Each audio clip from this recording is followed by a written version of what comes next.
મિત્રો, આપણું ગુજરાત અમીરોનું રાજ્ય છે।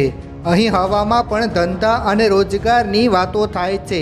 તમે ઘણીવાર સાંભળ્યું હશે કે ગુજરાતના લોકો શાંત અને હોશિયાર છે, જ્યાં કોઈ લડાઈ ઝઘડાની વાતો નથી।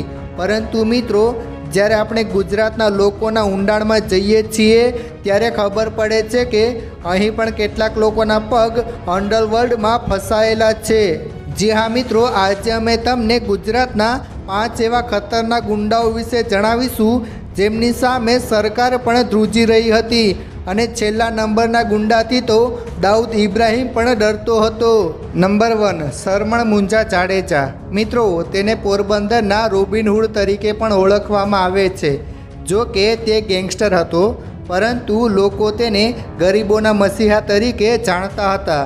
મિત્રો, તે દિવસોમાં પોરબંદરના જાડેજાઓની હાક પોરબંદરની સાથે સાથે સૌરાષ્ટ્રના ઘણા શહેરોમાં હતી। મિત્રો, કહેવાય છે કે સરમણ મુંજા એક સામાન્ય મજૂર હતો જે એક મિલમાં કામ કરતો હતો, પરંતુ એક દિવસ કારખાનામાં મજૂરોની હડતાલ થઈ અને આ હડતાલ તોડવા માટે મિલના માલિકે એક સ્થાનિક ગુંડાને બોલાવ્યો। ગુંડા અને સરમણ મુંજા વચ્ચે લડાઈ શરૂ થઈ। આ લડાઈમાં સરમણ દ્વારા તે ગેંગસ્ટરની હત્યા થઈ ગઈ। આ ઘટના બાદ સરમણ આ વિસ્તારનો ડોન બની ગયો। વર્ષ 1986માં સરમણ મુંજા જુલ્મની દુનિયા છોડીને સામાન્ય માણસની જેમ જીવન જીવવા માંગતો હતો, પરંતુ તે જ વર્ષે તેની હત્યા થઈ ગઈ અને અહીંથી શરૂ થયું સરમણ મુંજા જાડેજાની પત્ની સંતોકબેન જાડેજાની ગેંગસ્ટર બનવાની કહાની। નંબર 2, બલી ડાંગર। મિત્રો, બલી ડાંગર અને તેના સાથીઓએ એવો આતંક મચાવ્યો હતો કે રાજકોટ શહેરના લોકો બરાબર શ્વાસ પણ લઈ શકતા ન હતા।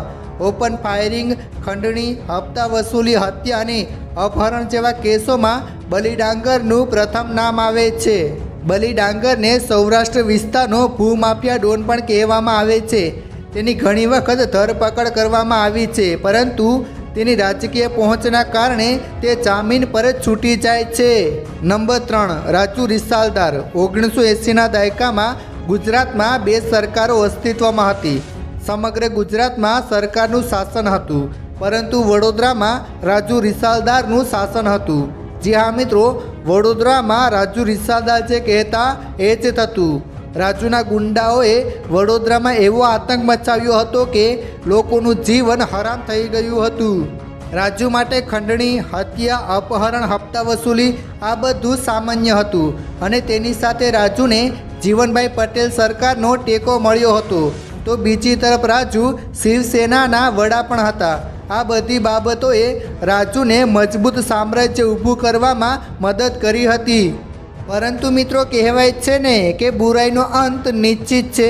એવી જ રીતે રાજુએ એક ભૂલ કરી અને આખું સામ્રાજ્ય ખત્મ થઈ ગયું।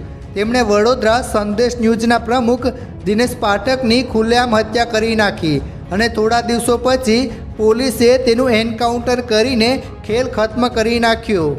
નંબર 4, ભીમા દુલા ઓડેદરા। તેમના પર નવેમ્બર 2005માં કોંગ્રેસના નેતાની હત્યા સહિત હત્યાના પ્રયાસ અને હુમલાના 50થી વધુ કેસ નોંધાયેલા છે અને ગેંગવોર કરવા બદલ આજે ભીમો જેલમાં આજીવન કેદ ભોગવી રહ્યો છે। મિત્રો, અંતમાં છે ગુજરાતનો સૌથી ખતરનાક અને હોશિયાર ગેંગસ્ટર અબ્દુલ લતીફ એટલે કે રઈસ। શરૂઆતમાં પરિવારની ખરાબ પરિસ્થિતિને કારણે અબ્દુલને નાની ઉંમરે નોકરી કરવી પડી હતી। 80ના દાયકામાં તેણે સૌપ્રથમ દેશી દારૂ વેચવાનો ધંધો શરૂ કર્યો અને આ ધંધો આખા ગુજરાતમાં ફેલાઈ ગયો।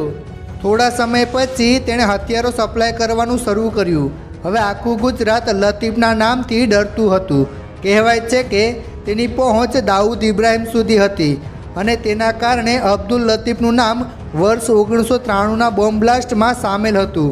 તેથી વર્ષ 1997માં અબ્દુલ લતીફનું એન્કાઉન્ટર કરવામાં આવ્યું। મિત્રો, અમદાવાદના મુસ્લિમ લોકો માટે અબ્દુલ લતીફ મસીહા હતો, કારણ કે લોકો તેને રોબિનહૂડ માનતા હતા। પણ મિત્રો, બુરાઈ ગમે તેટલી સારી હોય, છેવટે તે બુરાઈ જ કહેવામાં આવે છે અને તેનો અંત ખૂબ જ ભયંકર થાય છે। તમે આ બાબતે શું કહેવા માંગો છો? નીચે કમેન્ટ જરૂર કરજો। ધન્યવાદ।